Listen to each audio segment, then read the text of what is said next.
Hello guys, आप सभी का स्वागत है हमारे यूट्यूब चैनल में। तो आज मैं एक न्यू एनिमे सीरीज को एक्सप्लेन करने वाली हूँ, जो एक ऐसे एडवेंचरस जर्नी की कहानी है जो कि काफी फनी और रोमांटिक है, जिसमें हमारे मेन लीड को एक ऐसा प्राचीन पॉट मिलता है जिसके अंदर से एक वेपन स्पिरिट बाहर आता है, और इसी वेपन स्पिरिट की मदद से वो एक ऐसे असीम जर्नी पे निकल पड़ता है जहाँ पे उसे कई सारी मुसीबतों का सामना करते हुए एक ऐसे कल्टीवेशन की राह पे वो निकल पड़ेगा, जिसे देखना हमारे लिए काफी मनोरंजनदायक होगा। तो चलिए बिना किसी और देरी किए कहानी को करते हैं शुरू। अब एपिसोड की शुरुआत में ही हमारा मेन लीड दिखाया जाता है। इसका नाम किंग फैंग है और इसे हम फैंग बुलाएंगे। ये एक उजड़े हुए बंजर और सुनसान इलाके में है जहाँ पे वो किसी का शिकार करने आया है, और यहाँ पे वो जिस चीज का शिकार करने आया है वो एक विशालकाय लेजर्ड है। लेकिन यहाँ फैंग को पता चलता है कि उस मॉन्स्टर का शिकार करने एक और लड़की भी आई है। इस लड़की का नाम वीही है, जिसके शिकार करने की टेक्निक को फैंग चुपके से देखने लगता है। यहाँ वो वीही के स्किल्स देख के उसे बेवकूफ कहता है कि इस लड़की को तो ये भी नहीं पता कि ये जो स्टोन टेल लिजर्ड होता है इसकी वीक पॉइंट उसकी गर्दन होती है। इस लड़की का फिगर ही सिर्फ अच्छा है, बाकी इसके दिमाग तो घुटने में है। आगे हमें फाइटिंग सीन दिखाया जाता है जहाँ वीही लगातार उस मॉन्स्टर पे अटैक कर रही होती है, लेकिन उस मॉन्स्टर के वीक पॉइंट पे अटैक ना होने के कारण वो बार बार बच जाता है, क्योंकि उसकी मोटी खाल इतनी ज्यादा कठोर होती है कि वीही के हर अटैक से वो आसानी से बच जाता है। लेकिन दूसरी तरफ यहाँ फैंग को ये चिंता होती है कि उस मॉन्स्टर के शरीर पर अगर इस तरह के अटैक से खरोंच आ गई तो उसका स्किन कीमती नहीं बिकेगा। इसीलिए उसे एक आइडिया सोचता है और एक बड़ा पत्थर उस मॉन्स्टर की तरफ जा फेंकता है, जिससे उसका ध्यान भटक जाए और उस मॉन्स्टर के वीक पॉइंट वो इस लड़की को बता सके ताकि वो उस पर अटैक कर सके। आगे वो वीही को चिल्ला के बता रहा होता है कि वो इस मॉन्स्टर के वीक पॉइंट पे अटैक करे, ना कि यहाँ पे वक्त जाया करे। लेकिन यहाँ वीही तो पानी पीने में मगन होती है। आगे हम वीही को देखते हैं जो एक फायर तलिस्मान से उस मॉन्स्टर के गर्दन पे अटैक करती है, जिसके कारण वहाँ पे एक बहुत बड़ा ब्लास्ट होता है, जिसके कारण उस छोटे टीले पे हुए कंपन की वजह से फैंग भी नीचे गिर जाता है। लेकिन जब उसके सामने वीही आती है तो वो ऐसा जताता है मानो उसे ये खरोच भी नहीं आई, लेकिन वो अंदर ही अंदर दर्द से कांप रहा होता है। आगे हम फैंग को देखते हैं जो उस मॉन्स्टर की चमड़ी को लेने के लिए यहाँ अपना ड्रामा शुरू कर देता है। वो उस मॉन्स्टर को सुंदरी कह के पुकारता है और यहाँ वीही से कहता है कि वो उसका मॉम है, उसी ने ही सुंदरी को पाल पोस करके बड़ा किया है, और जबकि वीही ने उस पर अटैक करके उसे मार दिया है तो उसकी आत्मा की शक्ति के लिए वो सुंदरी को अपने साथ अपने घर ले जा रहा है। अब वीही इसका रोना सुन के काफी इमोशनल हो जाती है कि तभी वो उसे बताती है कि लगता है कि तुम्हारा दामाद वापस आ गया है, मीन्स कि उस मॉन्स्टर का साथी वापस आ गया है जो अपने साथी को इस तरह मरा देख के वो फैंग के पीछे हाथ धो के पड़ जाता है, जिसे देख के वीही उसका मजाक उड़ाने लगती है, ये कहते हुए कि लगता है सास और दामाद के बीच अच्छे संबंध नहीं है। जिसपे फैंग उसे जवाब देता है कि मेरी सुंदरी ने भाग के शादी की थी, इसीलिए मुझे मेरा दामाद पसंद नहीं है। जिसपे वीही अब उसे बचाने के लिए अपने आइस विंड ब्लेड का यूज करती है, जिसके लगातार अटैक से उस मॉन्स्टर पे पड़ रहे होते हैं। लेकिन फैंग भी उस अटैक के चमेट में आ जाता है, जिसपे वो फिर से वीही पे गुस्सा होते हुए कहता है कि जरा ध्यान से अटैक करो, तुम क्या मुझे भी मार डालोगी। जिसपे वीही उसे कहती है कि तुम्हें अगर इस अटैक से बचना है तो किसी सेफ जगह पे जाके छुप जाओ। उसी समय हम फैंग को देखते हैं जो कि एक शील्ड निकाल करके अपने आप को प्रोटेक्ट करने की कोशिश करता है, और वहीं दूसरी तरफ वीही अपने विंड ब्लेड तलिस्मान का यूज करती है, और एक झटके में ही उस मॉन्स्टर का वहीं खेल खत्म हो जाता है। फैंग उस मॉन्स्टर के पास आता है जो उसकी मोटी चमड़ी देख के कह रहा होता है कि इसकी अच्छी खासी कीमत बाजार में मुझे मिलेगी। लेकिन वीही इस बात को सुन लेती है और उसके पूरे ड्रामे को समझ जाती है, और यहाँ उसे कहने लगती है कि इसके बारे में सोचना भी मत, क्योंकि इन दोनों मॉन्स्टर्स को मैंने मारा है तो इन्हें लेने का हक सिर्फ मेरा ही है। जिसपे फैंग उसे जवाब देता है कि वो 2 दिनों से यहाँ पे घात लगाए बैठा है, और अगर वो आज यहाँ पे नहीं आती तो वो दूसरा मेल मॉन्स्टर यहाँ पे अट्रैक्ट नहीं होता, इसीलिए इन दोनों मॉन्स्टर की खाल तो वही लेगा, और तुम्हारे डिस्ट्रैक्ट करने के कारण ही आज उसका जो अर्धशील वाला कोटा था वो पूरी तरह से खत्म हो गया है। जिसपे वीही उसे कहती है कि मुझे इन सब से कोई मतलब नहीं है, इन मॉन्स्टर्स को तो मैं ही ले जाऊंगी। अब यहाँ जो फैंग होता है वो उसे मस्का लगाने लगता है, ये कहते हुए कि तुमने जो यहाँ तलिस्मान यूज किए थे वो इन दोनों के स्किन से तो कई ज्यादा महंगे हैं, इसीलिए इनकी स्किन को बेच करके तुम उसका हर्जाना भी नहीं निकाल पाओगी, तो क्यों ना तुम इनकी स्किन को मुझे चैरिटी के रूप में दे दो। जिसपे वही उसे कहती है कि मैं अपने शिकार को पकड़ने के लिए चाहे कितनी भी महंगे तलिस्मान को खर्च करूं, तुम्हें उसे कोई मतलब नहीं होना चाहिए। जिसपे यहाँ पे फैंग एक तरकीब सोचता है और उससे पूछता है क्या तुम्हारे पास अब भी विंड तलिस्मान बचे हुए हैं। यहाँ वीही ना में जवाब देती है, इसलिए फैंग उसे कहता है कि तुम्हारे लिए मेरे पास इससे भी कुछ ज्यादा कीमती चीज है, और आगे जब वो अपनी मुट्ठी खोलता है तो उसके हाथ में मामूली रेत होती है, जिसे वो वीही के आंखों में धूल झोंकते हुए उन दोनों मॉन्स्टर्स को लेके वहाँ से 9-11 हो जाता है। क्योंकि यहाँ फैंग जानता था कि अब वीही के पास विंड तलिस्मान नहीं है तो वो उसका पीछा भी नहीं कर सकती।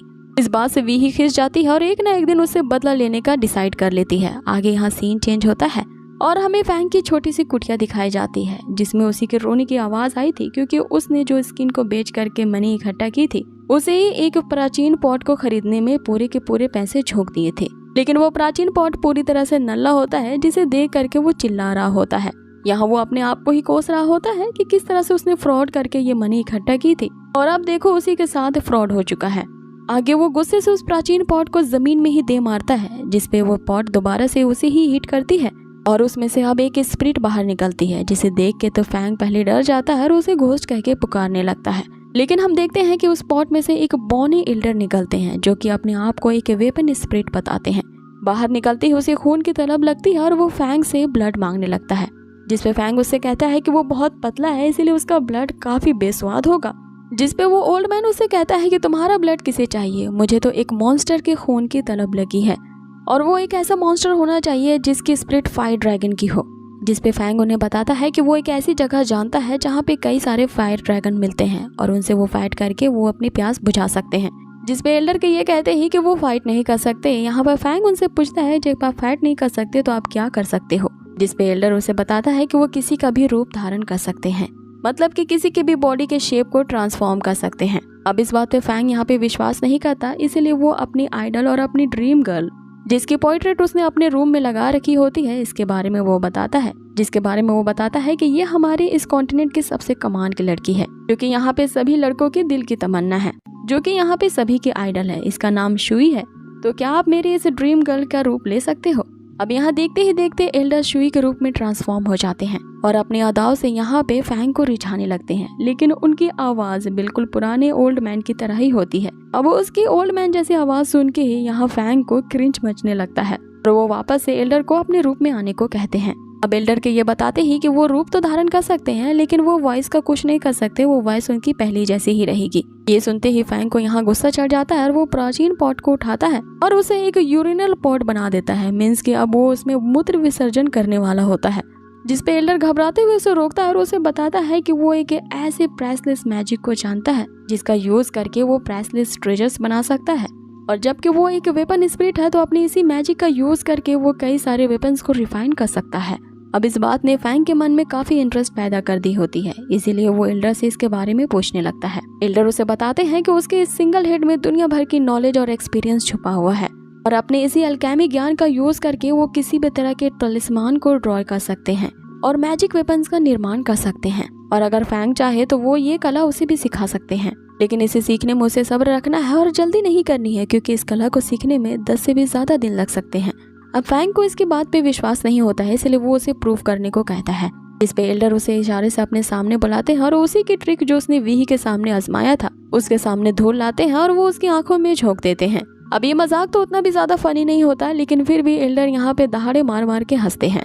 अब यहाँ सीन चेंज होता है और हमें दिखाया जाता है कि एल्डर जो होते हैं वो फैंग को तलिस्मान ड्रॉ करने की कला सिखा रहे होते हैं, जिसे फैंग काफी मेहनत से प्रैक्टिस कर रहा होता है। लेकिन कुछ ही देर की ड्राइंग के बाद जब एल्डर को लगता है कि यहाँ कुछ बड़ा होने वाला है, इसलिए वो अपने पॉट में जाके छुप जाते हैं। देखते ही देखते कुछ गलती के कारण वो जो तलिस्मान होता है वो एक्सप्लोड हो जाता है और यहाँ फैंग समेत उसका पूरा घर ही ब्लास्ट हो जाता है। और यहाँ फैंग उस एल्डर को ही कोस रहा होता है कि बुढ़े ने मुझे चूना लगा दिया। आगे फैंग उसे गुस्से से बाहर निकलने को कहते हैं और एक्सप्लेन करने को कहते हैं कि आखिर ये तलिस्मान अचानक से एक्सप्लोड क्यों हो गया। जिसपे एल्डर उसे पूछते हैं क्या तुमने कभी पहले तलिस्मान को ड्रॉ किया है। तो यहाँ पे फैंग उन्हें ना में जवाब देता है। तो आगे एल्डर बताना शुरू करते हैं कि तुमने अभी अभी एक ऐसा तलिस्मान ड्रॉ किया था जो काफी अच्छे से वर्क कर रहा था, लेकिन तुमने उसमें कुछ पैटर्न्स को अच्छे से फिक्स नहीं किया, इसीलिए वो एक्सप्लोड हो गए। आगे वो उससे कहते हैं कि अच्छा हुआ तुम पहले से तलिस्मान को ड्रॉ करना नहीं जानते थे, वरना एक ऐसा एक्सप्लोजन होता है जिसमें तुम्हारी मौत हो जाती। अब आगे एल्डर उसकी गलती को सुधारते हुए यहाँ समझाना शुरू करते हैं कि silver candle grass, fire tail flower और फायर स्कॉर्पियन ब्लड, ये तीनों चीजें अगर बिना इविल स्पिरिट के एक साथ रखी गई तो एक्सप्लोजन काफी बड़ा हो सकता है। इसीलिए तुम्हें ध्यान रखना होगा कि अब मैं जो तलिस्मान तुम्हें दिखा रहा हूँ इसकी रेसिपी तुमने अच्छे से जान लेनी है, इसके सिंबल्स और पैटर्न को पहचान लेना है ताकि अगली बार तुम इन तीनों पैटर्न्स को साथ में ना रख सको। आगे वो उससे बताते हैं कि तुम्हें धीरे धीरे इस कला को सीखनी होगी क्योंकि तुम मेरे जैसे एक सीरियस और महान तलिस्मान मेकर से सीख रहे हो। तो तुम्हें क्या लगता है कि तुम 10 दिनों का काम एक ही दिन में कंप्लीट कर लोगे? ये इतना आसान नहीं है कि एक मोटे फैट आदमी को एक ही निवाले में गप कर लो। इसे सीखने में लगभग 10 से भी ज्यादा दिन या पूरा महीना भी लग सकता है। अब आगे हम फैंग को देखते हैं, जो कि उस तलिस्मान के सिंबल्स को काफी गहराई से देख रहा होता है और यहाँ पे अपने ही ख्याली पुलाव में मगन हो जाता है कि अगर वो इस हाई ग्रेड के तलिस्मान को बनाना सीख गया, अगर इसे जाकर के वो बाजार में बिक्री करे तो इसके एक्सचेंज में उसे कई सारे स्पिरिट स्टोन्स मिल सकते हैं, जिसका यूज करके वो काफी ज्यादा अमीर हो जाएगा और अपने सपनों की रानी शूवी से उसकी फिर शादी हो जाएगी। और अगर वो इसकी प्रैक्टिस से एक महान तलिस्मान मेकर रिफाइन करने वाला बन गया तो फिर ये उसके लिए सोने की मुर्गी जैसा काम करेगी, जो उसके लिए रोज सोने के अंडे देगी। अब एल्डर उसे एक जोरदार लात मार करके उसे इस सपने की दुनिया से बाहर निकालते हैं। अब आगे हम फैंग को देखते हैं, जो टूटे हुए तलिस्मान को टुकड़े को उठाता है और फिर से उन्हें रिफाइन करने की प्रक्रिया में लग जाता है, क्योंकि उसे कई ज्यादा पैसे जो अर्न करने हैं, इसीलिए वो अपनी जी तोड़ मेहनत में लग जाता है। अब यहाँ तलिस्मान को बनाते बनाते रात हो जाती है, जिसपे एल्डर उसे कहते हैं कि अगर तुम्हारा तलिस्मान बन जाए तो मुझे उठा देना, क्योंकि मुझे अभी नींद आ रही है। और वो आराम करने के लिए अपने हुजरे में चले जाते हैं। आगे हम फैंग को देखते हैं, जो उस तलिस्मान को रिफाइन करने के लिए पूरी रात लगा देता है। यहाँ बार बार उसे एक्सप्लोजन का सामना करना होता है, लेकिन उससे बचने के लिए वो एक हेलमेट भी धारी कर लेता है। अब इसी के साथ यहाँ सीन चेंज होता है और हमें एक लड़की को दिखाया जाता है, जिसके पास वी आती है और वो अपनी सीनियर सिस्टर को उसके साथ हुए फ्रॉड के बारे में विस्तार से बताने लगती है, जिसपे उसकी सीनियर सिस्टर उस पर गुस्सा होते हुए कहती है कि तुम्हें तो मैंने तलिस्मान मेकिंग की क्लास में भेजा था, तो आखिर तुम उन माउंटेन के वाली एरिया में क्यों गई थी शिकार करने के लिए। अब यहाँ पे वीही की तो चोरी पकड़ी जाती है, लेकिन वो किसी भी तरह से अपनी सीनियर सिस्टर को मना लेती है, ये कहते हुए कि अगर वो एक बार डिवाइन सी रिल्म के 4th लेवल पे पहुंच गई तो फिर वो आइंदा से कभी भी एल्केमी क्लास को मिस नहीं करेगी। जिसपे उसके सीनियर सिस्टर आगे की इस तरह के शिकार पे जाने के लिए उसे मना करती है, ताकि वो हमेशा सेफ रहे। लेकिन यहाँ वे ही रिवेंज की आग में जल रही होती है। यहाँ वो अपनी सीनियर सिस्टर से कहती है जब तक वो उस कमीने बंदे से बदला नहीं ले लेती, यहाँ चैन से नहीं बैठेगी और उसके साथ हिसाब बराबर करके रहेगी। ये उसी फैंग के बारे में बात कर रही है, जिसपे सीनियर सिस्टर उससे कहती है कि हमारी माँ ने जाने से पहले मुझे तुम्हारी जिम्मेदारी सौंपी थी, इसीलिए उनके आने तक मैं तुम्हें अलाउ नहीं करूंगी कि तुम किसी भी तरह के मॉन्स्टर हंटिंग की ट्रिप पे जाओ। और बस 1 महीने की बात है, उसके बाद उसके सारे रिस्ट्रिक्शन हटा दिए जाएंगे, फिर वो मॉन्स्टर से लड़के एक्सपीरियंस गेन कर सकती है। और इनकी प्यार भरी बॉन्डिंग के साथ ही ये एपिसोड यहीं पे फिनिश होता है। सो आगे के एपिसोड में हम जानेंगे कि आखिरकार फैंग ने उन तलिस्मान्स को रिफाइन किया है कि नहीं, और उसका जो सपना है कि उन तलिस्मान को बेचकर वो ढेर सारे स्पिरिट स्टोन्स कमाए, तो आखिर ये पूरा होता है कि नहीं, और आगे एल्डर उसे कौन सी जर्नी बताएंगे जिस पे जाने के लिए वो एल्डर के साथ कॉन्ट्रैक्ट करेगा।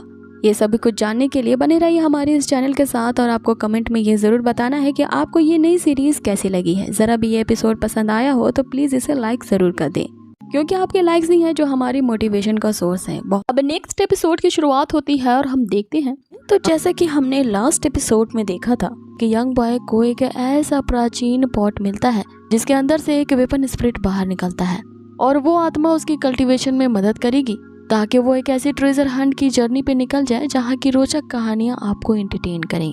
तो लास्ट एपिसोड में हमने देखा था कि किस तरह से स्पिरिट एल्डर ने यहाँ पे फैंग की मदद की होती है, उसे ये सिखाने में कि तलिस्मान को किस तरह से ड्रॉ किया जाता है ताकि वो एक तरह से वेपन को रिफाइन कर सके।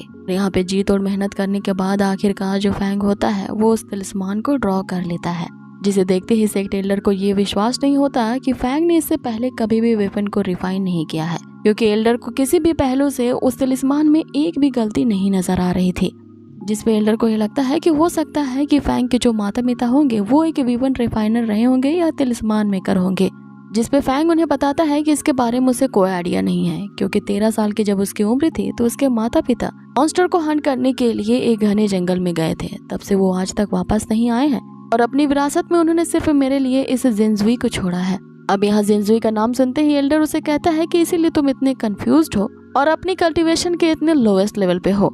अब ये सुनते ही फैंग को यहाँ गुस्सा आता है, और फिर से वो उस एल्डर के पॉट को लेते ही उससे कहता है कि मैं अभी के अभी इस पॉट को अपना मूत्र विसर्जन पॉट बना दूंगा। जिसपे एल्डर ये कहते हुए कि आजकल के यंग पीपल से डील करना काफी मुश्किल है। यहाँ पे वो फैंग के साथ एक डील करते हैं कि अगर फैंग को वो कल्टीवेट करने की प्रैक्टिस में मदद करेगा और उसे अपनी कल्टीवेशन में उसके गोल्डन एक्लिजर रेल्म तक पहुंचा देगा, साथ ही वो उसकी ड्रीम गर्ल श्रुई लिंगर को भी पाने में उसकी मदद करेगा, तो इसके बदले में एल्डर को बस ये चाहिए कि फैंग उसकी बॉडीज को वापस से रिशेप करने में मदद करे। मतलब कि एल्डर के स्पिरिट को एक नई बॉडी की तलाश होती है।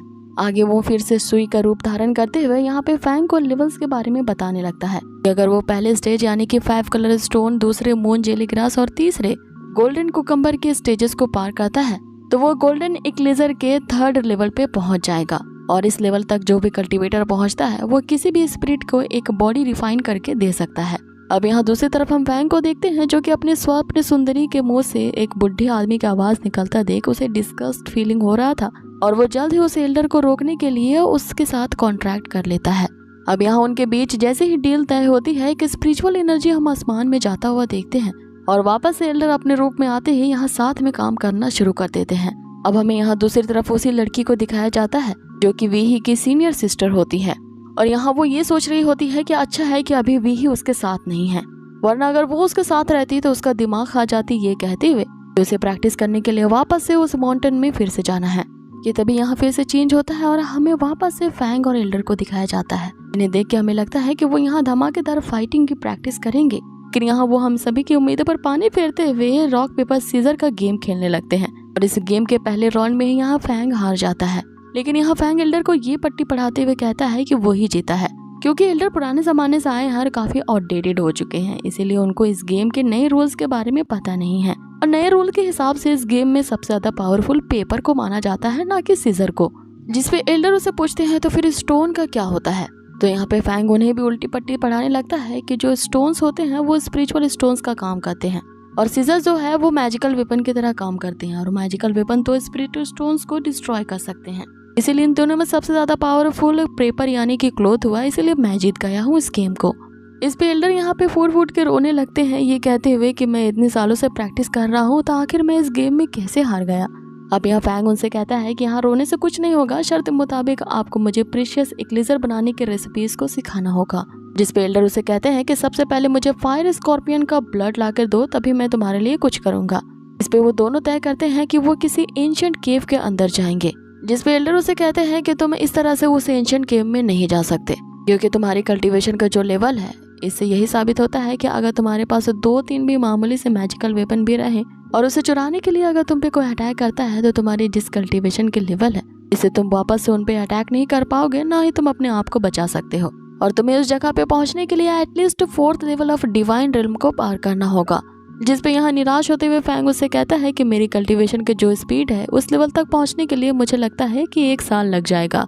जिस पे एल्डर उसे ये कहते हुए मोटिवेट करते हैं कि तुम पहले स्लो प्रैक्टिस किया करते थे, लेकिन अब की बार मैं तुम्हारे पास हूँ और मैं तुम्हें गाइड करूंगा, और जबकि मेरे जैसा महान तिलिस्मान मेकर तुम्हें सिखा रहा है जिसके पास तुम्हें प्रैक्टिस करवाने के लिए रेडीमेड ट्रेनिंग प्लान है। तुम्हें बस ये करना है कि अभी के लिए इस तरह के ढेर सारे फायरबॉल तिलिस्मान्स बना लो, जिसके बाद तुम इन्हें मार्केट में अच्छी प्राइस पे सेल कर सकते हो। लेकिन यहाँ फैंग एल्डर के इस प्लान पे सहमत नहीं होता क्योंकि स्कॉर्पियन ब्लड पाना काफी ज्यादा रेयर और एक्सपेंसिव हो सकता है और फैंग इसमें अपना वक्त जाया नहीं करना चाहता था। लेकिन एल्डर के ये कहती ही कि एक बार स्कॉर्पियन ब्लड हाथ लग जाए फिर तुम अपनी कल्टीवेशन की स्पीड काफी ज्यादा इंक्रीज कर सकते हो। आगे एल्डर फैंग को एक ऐसी जगह पता बताता है जहाँ वो उन सारी चीजों को खरीद सकता है जिससे वो स्कॉर्पियन से अट्रैक्ट हो सके। अब अगले सीन में हम फैंग को उसी मार्केट की तरफ जाता देखते हैं। अब एल्डर के कहे मुताबिक वो उसी पैविलियन ट्रेजर में जाता है जहाँ पे वो उसी चीजों को मांगता है जिससे वो स्कॉर्पियन से अट्रैक्ट हो सके, लेकिन जिन इंग्रेडिएंट्स की उनने मांग की थी वो काफी एक्सपेंसिव होते हैं। इसीलिए वो जो सेलर होता है वो फैंग से पूछता है, जिसपे वो सेलर उससे कहने लगता है कि रातों रात क्या तुम्हें कोई खजाना हाथ लगा है जिससे तुम इतनी महंगी महंगी चीजें यहाँ पे खरीदने के लिए आए हो। जिसके जवाब में फैंग उन्हीं तिलिस्मान्स को दिखाता है जो कि उसने रात भर प्रैक्टिस करके बनाई हैं। अब यहाँ सेलर को लगता है कि वो तिलिस्मान फेक्स है, इसीलिए वो उन तिलिस्मान को लेने से मना कर देता है। जिसपे फैंग के ये कहते हैं कि जब तक आप इसे इस्तेमाल नहीं करेंगे इसकी काबिलियत का आपको पता नहीं चलेगा। वो लोग एक प्रैक्टिस रूम में जाते हैं जहाँ कई सारे स्टैचूज रखे होते हैं। फैंग अब उन्हीं तिलिस्मान्स के जरिए उन स्टैचू पे अटैक करता है और एक ही तिलिस्मान के अटैक से हम देखते हैं कि वो सारे स्टैचूज वहाँ रेजा रेजा हो जाते हैं। अब आगे इस अचंभित नज़ारे को देखते ही सेलर उससे इम्प्रेस हो जाता है और यहाँ फैंग से डील तय कर बैठता है। अब आगे हम सेलर को देखते हैं जो कि अब फैंग को कुछ ज्यादा ही मस्का लगा रहा होता है और उससे पूछता है कि तुम अगली बार यहाँ खरीदारी करने कब आ रहे हो। जिसपे फैंग उसे ये पूछते ही कि उसे टाइगर ग्रास कहाँ मिल सकते हैं, वहाँ से चला जाता है। अब आगे उसी ट्रेजर पैविलियन में वहाँ पे वीही आती है जो कि उसी सेलर से पूछती है कि यहाँ पर एक अकड़ सा बंदा आया था और वो कहाँ गया है इसके बारे में वो उसका पता पूछती है। जिसपे वो सेलर उसे बताता है कि वो कहाँ गया है इसके बारे में तो उसे नहीं पता, लेकिन उस बंदे ने उसे हाई क्वालिटी के विंड टेलिस्मान्स बेचे हैं।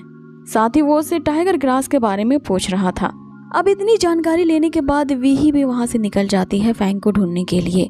अब अगले सीन में हमें यहाँ फैंग और एल्डर को दिखाया जाता है जो उन्हीं सारी सामग्रियों का इस्तेमाल कर रहे थे ताकि वो स्कॉर्पियंस को अट्रैक्ट कर सके।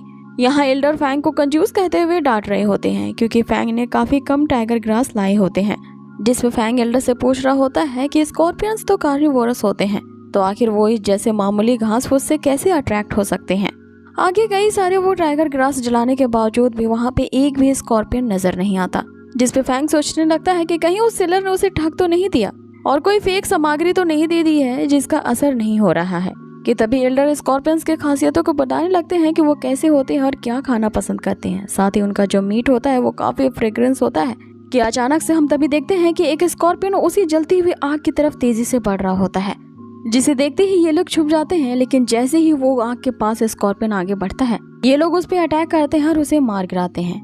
लेकिन हम तभी देखते हैं कि जैसे एक स्कॉर्पियन वहाँ पे मारा जाता है, वहाँ पे कई सारे तादाद में और भी ज्यादा स्कॉर्पियंस आ जाते हैं और इसी के साथ गाइस वो पूरी जगह स्कॉर्पियन से भर जाती है। और यहीं पे हमारे इस एपिसोड का एंड होता है। नेक्स्ट एपिसोड की शुरुआत होती है और हम देखते हैं कि फैंग जो होता है वो एक एंशिएंट केव पहुंचता है एल्डर के साथ ताकि वो बहुत सारे स्कॉर्पियंस को अट्रैक्ट कर सके।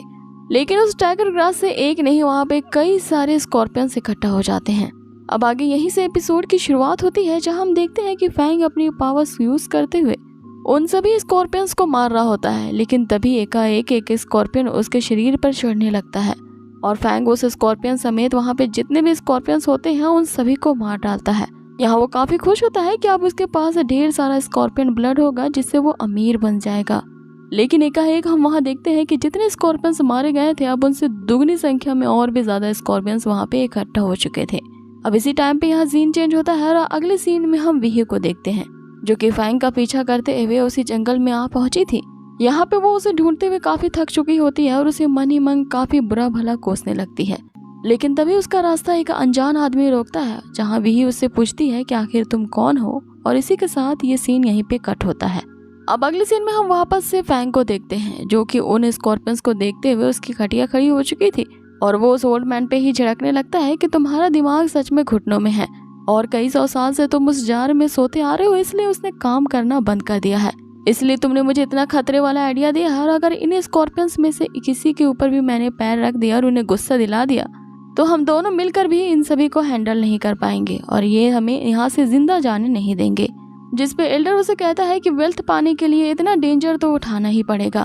लेकिन यहाँ पे फैंग अपनी लाइफ को ज्यादा कीमती समझता है और उन स्कॉर्पियन से बचने के लिए दबे पांव वहाँ से निकलने की कोशिश करता है। लेकिन तभी वो गलती से स्कॉर्पियन पे पांव रख डालता है और उसे सॉरी ब्रदर कहते ही जैसे वो आगे बढ़ता है तो फिर वो दूसरी दफा भी एक दूसरे स्कॉर्पियन पे पीछे से पांव रख देता है। इससे सारे स्कॉर्पियंस आक्रामक हो जाते हैं और वो फैंग की तरफ बढ़ने लगते हैं।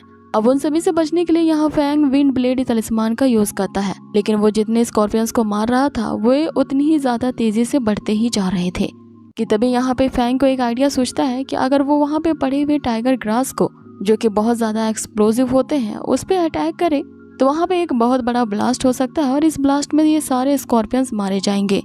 लेकिन तभी एल्डर उसे ये आगाह करते हैं क्या तुम पागल हो, क्योंकि अगर वो एक्सप्लोजन हुआ तो उस एक्सप्लोजन में तुम भी मारे जाओगे। जिसपे फैंग ये कहते हुए कि इन स्कॉर्पियंस के हाथों मरने से अच्छा है कि मैं उस ब्लास्ट में ही मारा जाऊं, सो मैं अपनी लाइफ को बचाने के लिए ये जरूर करूंगा। अब आगे हम फैंग को वही अर्थ शील्ड वाला बैच निकालता देखते हैं जिसका यूज करते हुए वो अपने आगे एक शील्ड क्रिएट कर देता है और फिर उस फायर तलिस्मान को तेजी से उस टाइगर ग्रास की तरफ फेंक देता है जिससे वहाँ पे एक बहुत बड़ा ब्लास्ट होता है और उस ब्लास्ट में तो सारे स्कॉर्पियंस मारे जाते हैं। लेकिन जो फैंग का शील्ड होता है उसमें भी अब क्रैक्स आ चुके थे और वो भी टूटता है और उस टुकड़े के टूटने के कारण हम देखते हैं कि फैंग के पास जो पॉट होता है वो पॉट सीधा उस ब्लास्ट में ही जा गिरता है जिसके कारण उसके अंदर छुपे एल्डर को वहाँ पे चोट लग जाती है। और जब फैंग एल्डर के पास पहुंचता है तो उनकी अधमरी हालत हो चुकी होती है। यहाँ वो उससे कह रहे होते हैं कि मुझे जल्द से जल्द बचा लो क्योंकि मैं मरना नहीं चाहता। जिसमें फैंग उनसे कहता है कि आप एक स्पिरिट हो तो आप कैसे मर सकते हो। आगे एल्डर यहाँ फैंग को उस स्कॉर्पियन के ब्लड को यूज करने के लिए कहते हैं। जिसमें फैंग उनमें से एक स्कॉर्पियन को उठाते हुए उसके ब्लड को यहाँ पे एल्डर के ऊपर ही डालने लगता है। तो एल्डर उसे कहते हैं कि इसे मुझ पे नहीं बल्कि इस पॉट में डाल दो। आगे जैसे ही मॉन्स्टर ब्लड जार में जाने लगता है एल्डर की हालत पहले से बेहतर हो जाती है अब यहाँ पे सीन चेंज होता है और हम वापस से फैंग को अपनी कुटिया में देखते हैं, जिसने उन सारे स्कॉर्पियन ब्लड का यूज करके वहाँ पे ढेर सारे तलिस्मान बना लिए होते हैं और उनको गिन रहा होता है, जिसपे एल्डर उसके बार बार इस तरह की गिनती करने से खींच जाते हैं और उससे पूछते हैं कि तुम इससे बार बार क्यों गिन रहे हो, गिनने से क्या ये और ज्यादा बढ़ जाएंगे। जिसपे फैंग अब उनसे कहता है कि अब जबकि मैंने ये तलिस्मान बना लिए हैं तो मैं इन्हें जाकर के मार्केट में एक्सचेंज करूंगा, जिसके बदले में मुझे कई सारे स्पिरिचुअल स्टोन्स यानी कि पैसे हासिल होंगे। जिसपे एल्डर उसे आगाह कहते हैं कि अगर तुम डायरेक्टली इसे जाकर के सेल करोगे तो सभी लोगों को तुम पे शक हो जाएगा कि आखिरकार तुमने इतने सारे तलिस्मान कहाँ से इकट्ठा किए हैं, क्योंकि इस लिंगू सिटी में बहुत कम ऐसे लोग हैं जो कि तलिस्मान को रिफाइन कर सकते हैं, और अगर उन्हें तुम्हारा पता चला तो तुम्हारी जान का भी इसमें खतरा हो सकता है। और साथ ही अगर उन्हें ये पता चल गया तो क्यों तुम नंबर 1 क्वालिटी के तलिस्मान मेकर हो तो वो तुम्हें शायद ना भी मारे लेकिन अरेस्ट तो कर ही लेंगे, और उनके द्वारा अरेस्ट किए जाने के बाद तुम्हें जिंदगी भर उनके लिए एक लेबर की तरह काम करना होगा और तलिस्मान बनाने होंगे। जिसपे फैंग भी इस बात से सहमत होता है और अभी उनकी इस परेशानी से बचने के लिए उसे एक आइडिया सोचता है। यहाँ वो एल्डर्स कहता है कि तुम्हें बस मेरे इंटेलिजेंस पे भरोसा रखना होगा कि कैसे मैं इस पूरे तलिस्मान वाले बैच को मार्केट में जाके सेल करता हूँ बिना ये किसी को पता लगाए कि इन्हें मैंने रिफाइन किया है।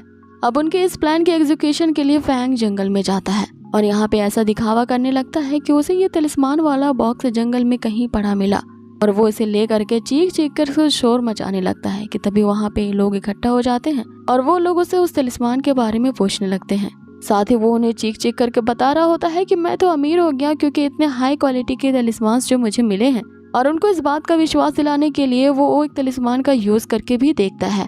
अब उन लोगों के ये पूछने पर कि उसे ये तलिस्मान कहाँ मिले हैं, फैंग उन्हें नदी किनारे वाली जगह बता देता है कि इस तलिस्मान को उसने वहां से ढूंढा है, और वो लोग भी उसी जगह पे चले जाते हैं उन तलिस्मान को ढूंढने के लिए। इसके बाद फैंग एल्डर से यहाँ पे कहने लगता है कि देखा मेरा दिमाग कितना ज्यादा तेज है, मैंने उन लोगों को किस तरह से चकमा दिया और ये मार्केट में खबर फैला दी है कि मुझे ये तलिस्मान कहीं पे इकट्ठा पड़े मिले हैं। जिसपे यहाँ एल्डर उससे कहने लगते हैं कि इस तरह का बेकार और बेहुदा आइडिया मैंने आज तक कभी नहीं देखा, और इस तरह के आइडियाज तो हमारे आउटडेटेड जमाने में भी यूज नहीं किए जाते थे। जिसपे फैंग उनसे कहता है कि तुम्हें मेरे टैलेंट से जलन होती है ना, इसलिए तुम ऐसा कहते हो, और मैंने ये अफवाह जानबूझ के फैलाई है कि मुझे जंगलों में कई सारे तलिस्मान मिले हैं। अब ये अफवाह आग की तरह फैल चुकी है और देखो यहाँ पे कितने सारे लोग इकट्ठा हो चुके हैं उस तलिस्मान को ढूंढने के लिए। आगे वो अपने इसी प्लान पे काम करते हुए उन सारे तलिस्मान को मार्केट में सेल कर देता है, और उसके पास अब ढेर सारे स्पिरिट स्टोन्स मौजूद थे, जिन्हें वो देख करके सोच रहा होता है कि आखिर इतने सारे स्पिरिचुअल स्टोन्स को वो किन पर पहले खर्च करे। जिसपे एल्डर उसे कहता है कि इन स्पिरिचुअल स्टोन्स को तुम्हें वेस्ट नहीं करना है और काफी सोच समझ के इस्तेमाल करना है। अब उन स्पिरिचुअल स्टोन से एक पार्ट निकालते हुए यहाँ फैंग उसे बताता है कि इन सारी रकम को मैं अपनी ड्रीम गर्ल शुई की जो एक्सपेंसिव पोर्ट्रेट रिलीज हुई है उसे खरीदने में लगाऊंगा। अब इसे सुनकर के एल्डर को तो गुस्सा आ रहा होता है कि वो इतनी ज्यादा रकम का इस्तेमाल मात्र एक पोर्ट्रेट खरीदने में लगाएगा। और फैंग इतने में ही नहीं रुकता, वो आगे कहता है कि वो इसके साथ ही एक लिमिटेड एडिशन वाली स्टैचू डॉल खरीदेगा, क्योंकि वो उसका नंबर 1 फैन जो है। अब फैंग की इन हरकतों से एल्डर को और भी ज्यादा गुस्सा चढ़ रहा होता है और वो उसे चिल्लाते हुए कह रहे होते हैं कि क्या तुम इन स्पिरिचुअल स्टोन्स का यूज अपने कल्टीवेशन में नहीं कर सकते। आगे वो उसे चिल्लाते हुए कह रहे होते हैं कि तुम्हें डिवाइन सी मिरर कल्टीवेट करना अभी से शुरू करना होगा। और फैंग उन्हें इस तरह से चिल्लाते हुए देख फटाफट से उन स्पिरिचुअल स्टोन्स को अपने अंदर अब्सॉर्व करने लगता है, जिसके कारण हम देखते हैं कि उन स्पिरिचुअल स्टोन्स की जो ग्रीन ऑरा होती है वो सारी के सारी अब्सॉर्व होते हुए फैंग के शरीर में जा पहुंचती है, और इस कल्टीवेशन के प्रैक्टिस में उसे दिन से रात गुजर जाता है और आखिरकार वो डिवाइन सी रेल्म के 3rd लेवल पे जा पहुंचता है। जिसमें एल्डर कहता है कि अभी इतना खुश होने की जरूरत नहीं है, क्योंकि अब भी तुम काफी ज्यादा वीक हो और अभी भी तुम्हारे लिए इस तरह से खुलेआम तलिस्मान को रिफाइन करके उन्हें सेल करने में काफी ज्यादा रिस्क है। जिसपे फैंग उन्हें बताता है कि बस यही एक वजह है जिसके कारण वो ढेर सारे स्पिरिचुअल स्टोन्स अर्न कर सकता है। जिसमें एल्डर उसे कहते हैं कि तुम्हें इतनी ज्यादा जल्दी नहीं करनी चाहिए और तुम्हें इस अपॉर्चुनिटी को सबसे पहले यूज करना चाहिए कुछ कमीशन द्वारा टास्क को करके। अब आगे उस कमीशन टास्क के लिए एल्डर उसे कुछ मटेरियल्स लाने को कहते हैं। उन्हीं मटेरियल्स को लाने के लिए जो फैंग होता है वो वापस से उसी पेविलियन ट्रेजर की तरफ निकल पड़ता है, जहाँ मार्केट की तरफ जाते हुए चारों तरफ बस यही बात की चर्चा फैली हुई थी कि किसी को बहुत सारा तलिस्मान उन जंगलों के बीच में से पड़ा मिला है और उस बंदे ने 10,000 से भी ज्यादा फायर बॉल्स तलिस्मान वहाँ से पिक किए हैं। आगे उनमें से एक बंदा वहाँ पे कहता है कि मैंने भी वहाँ पे उस जंगल में एक तलिस्मान को उठाया था। आगे उनमें से एक बंदा कंटिन्यू करते हुए कहता है कि अगर मेरे पास इतने तलिस्मांस रहते तो मैं उनको बेच करके चुई लिंगर के जैसा एक लाइफ पिलो खरीदता, जो कि यहाँ की सबसे ज्यादा सुंदर लड़की है। अब उनको अपनी ड्रीम गर्ल के बारे में ऐसा कहते देख यहाँ फैंग जो होता है उनसे चिढ़ने लगता है, जिसपे एल्डर उसे शांत रहने को कहता है कि इन दोनों की बातों पे ध्यान मत दो। आगे फैंग एक इकट्ठा हुई भीड़ की तरफ बढ़ने लगता है कि तभी रास्ता उसका कोई अनजान व्यक्ति रोकता है और उससे यहाँ पूछता है कि मुझे तुमसे प्राइवेट में कुछ अकेले में बात करनी है। और उसके ये पूछने के साथ ही ये एपिसोड यहीं पे फिनिश होता है। नेक्स्ट एपिसोड की शुरुआत होती है और हम देखते हैं फैंग जो होता है वो अपने द्वारा मारे गए स्कॉर्पियंस के ब्लड का यूज करके बहुत सारे तलिस्मांस को रिफाइन कर लेता है और अब आगे वो अपने द्वारा रिफाइन किए गए तलिस्मानों को मार्केट में बेचने जा रहा होता है ताकि वो ढेर सारे स्पिरिचुअल स्टोन्स कमा सके और इनकी एनर्जी अब्सॉर्ब करके वो एक नए रेल में ब्रेक थ्रू कर सके। अब यहीं से एपिसोड की शुरुआत होती है जहां हम देखते हैं कि मार्केट में उसे एक अनजान व्यक्ति ने उसका रास्ता रोका था और इस व्यक्ति का नाम लिन होता है, जो कि उससे अकेले में बात करना चाहता था, जिसपे फैंग उससे कहता है कि उसे जो भी बात करनी है वो यहीं डायरेक्टली करे। कि तभी लिन उसे बताता है कि वो जिसका इंतजार कर रहा था वे लोग भी आ चुके हैं। यहाँ जब फैंग अपने पीछे दिखता है तो उसे एक हट्टा कट्टा व्यक्ति दिखता है, जिसे देख के उसकी जान तो हलक में आ जाती है और वो लिन से कहने लगता है, क्या तुम इसे ला करके मुझे डराना चाहते हो?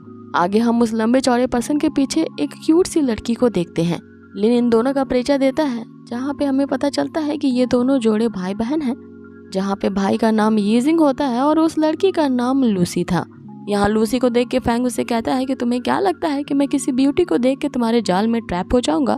जिस पे लिन उसे अपने आने की वजह बताता है, ये कहते हुए कि वो ऐसा ना सोचे और वो किसी सीक्रेट मामले के बारे में बात करना चाहते हैं, इसीलिए वो नहीं चाहते कि यहाँ के आसपास के लोग इसे सुन के अट्रैक्ट हो जाए, इसीलिए वो अकेले में बात करना चाहता है।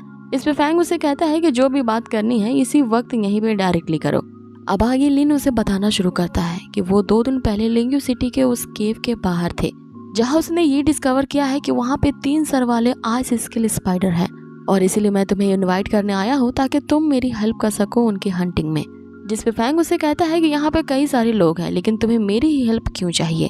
जिस पे लिन उसकी तारीफ करते हुए कहता है कि तुम काफी टैलेंटेड और मैजेस्टिक हो, साथ ही जो तुम्हारी कल्टीवेशन लेवल है वो भी हमारी जैसी है। तुम कल्टीवेशन के डिवाइन सी रेल में हो और हम तीनों भी उसी रेल में हैं, जिससे हम लोगों का साथ में मिलकर हंटिंग करना फायदेमंद साबित होगा।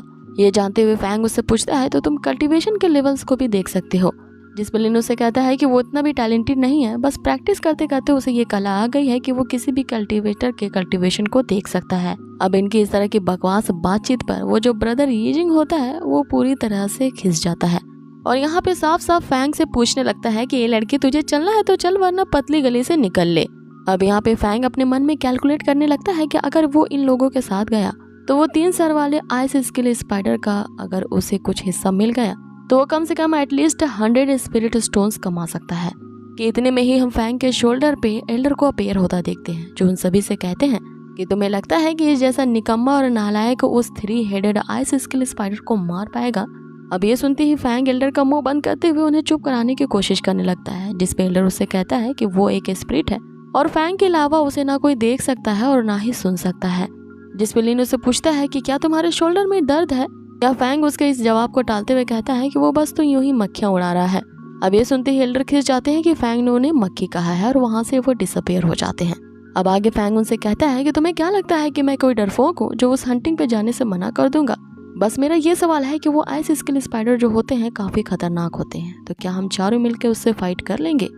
जिस पे लिन उसे कहता है कि तुम इसकी चिंता मत करो, उन्होंने किसी और को भी इन्वाइट किया है जिसका नाम नानगुआन है और वो ताइसी रेल्म की काफी ज्यादा मशहूर कल्टीवेटर है और उसे पहले ही हमने उस गुफा के अंदर भेज दिया है इन्वेस्टिगेशन करने को। अब नानगुआन का नाम सुनते ही फैंग की आंखों में तो जैसे तारे टिमकने लगते हैं, क्योंकि ये तानशियान सिटी की सबसे मोस्ट ब्यूटीफुल वुमेन होती है। आगे वो लिन से कहने लगता है क्या वो सही में नानगुआन ही तुम्हारे साथ चलने वाली है? तो आखिर इतनी बड़ी मशहूर पॉपुलर हस्ती तुम्हारे साथ चलने को कैसे राजी हो गई?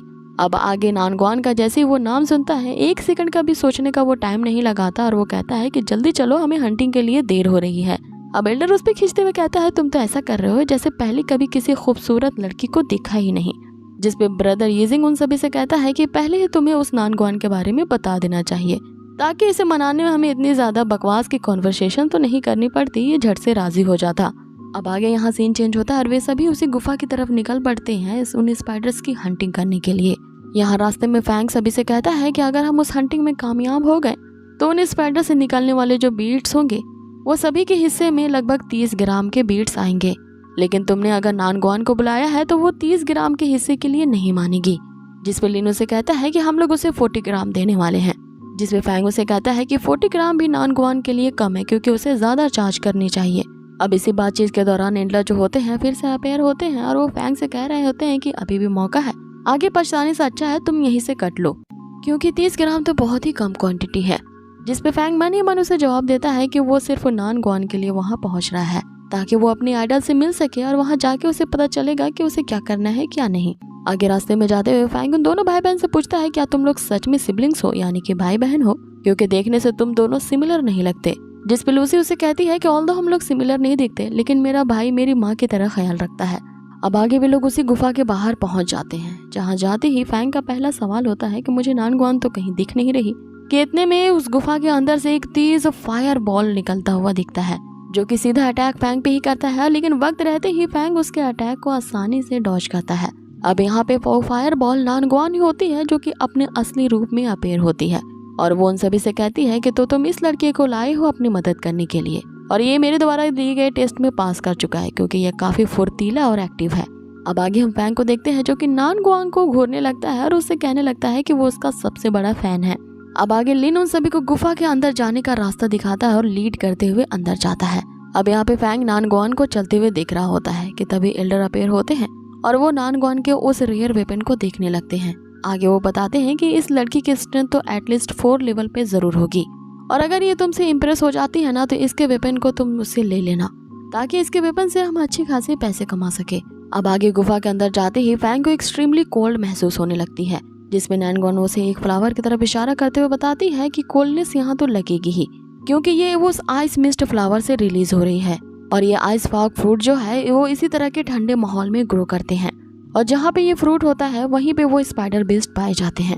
अब जैसे ही वे लोग उस स्पाइडर बीस्ट का नाम लेते हैं वहाँ पे एक बीस्ट अपेयर होता है जो सीधा ही फैंग पे अटैक करने के लिए आ बढ़ता है, लेकिन फैंग के हाथों में ही वो अर्थ शील्ड होता है जिसका यूज करके वो उस बीस्ट के अटैक से बच जाता है।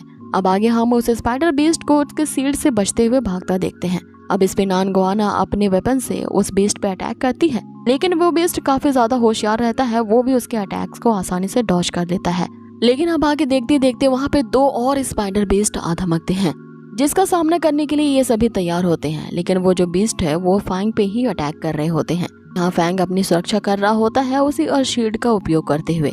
आगे हम लिन को देखते हैं जो अपनी पावर का यूज करते हुए उनमें से एक स्पाइडर को इलेक्ट्रिक शॉक देता है और वो वहीं पे मारा जाता है, लेकिन अब 2 स्पाइडर और बचे हुए थे जो इन पे अटैक करने के लिए आगे बढ़ रहे होते हैं, लेकिन अब फैंग के जो शील्ड होता है उसने काफी ज्यादा पावर कंज्यूम कर ली होती है, इसलिए अब उसमें इतनी ज्यादा एनर्जी नहीं बाकी होती कि वो शील्ड को क्रिएट कर सके।